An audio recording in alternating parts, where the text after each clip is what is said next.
To set custom notification sound on Samsung Galaxy A07, let's start by opening the files on our phone. Next step is to enter internal storage, so it should look like this.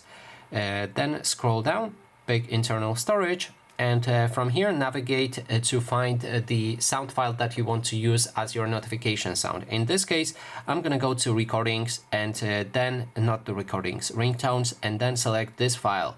We can click on the three dots next to it, copy it to, and then select our notifications folder. Copy it here, and after a moment it's done, we can go to our settings. In settings, go to sound and vibrations, pick notification sound, and then on this list you should see your sound name now, or the file name, and then you can select it to be your default notification sound for one of the SIM cards.